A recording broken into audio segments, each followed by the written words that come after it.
Ignazio Valenti è il responsabile delle attività di base della sezione agrigentina della FIGC, ma oggi invece è un giorno particolare e ce lo spiega ancora meglio lo stesso Ignazio Valenti, che è tra gli animatori appunto di questo progetto di cui ora lui ci parla. Sì, questo è un progetto appunto della federazione FIGC, quindi Federazione Italiana Gioco Calcio. Un progetto appunto si chiama quindi Refugi Teams, rivolto quindi ai centri SIPROIMI in collaborazione anche con il Ministero degli Interni. In quest'anno abbiamo avuto appunto 30 iscritti in tutta la regione e più di oltre 500 partecipanti. Oggi siamo nella struttura di Giovanni Sorce dell'Atena Padel, in cui c'è stato un triangolare tra i due centri SIPROIMI di Raffadali e quello di Agrigento. Appunto l'obiettivo è quello della socializzazione, dell'integrazione attraverso il gioco del calcio e per regalare a questi ragazzi un momento di gioia e di divertimento. Ci sono parecchi ragazzi di queste che sono comunitarie che solitamente sbarcano nelle nostre coste, che sono animati, ecco, dalla voglia, dal desiderio di sfondare nel mondo del calcio, e la FIGC gli sta dando una mano per mettersi in mostra.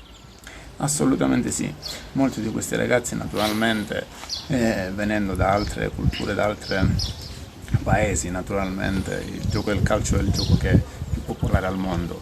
Molti di loro tra l'altro partecipano quindi anche ai campionati federali e provinciali, qualcuno gioca quindi nelle varie prime squadre della provincia agrigentina. Sì.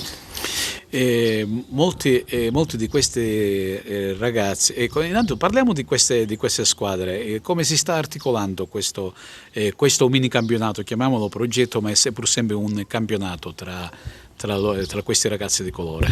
Allora, questa è l'8ª edizione, i ragazzi hanno avuto la possibilità di avere degli incontri tecnici con i nostri collaboratori per tutta la stagione, anche se questa è stata una stagione veramente difficile.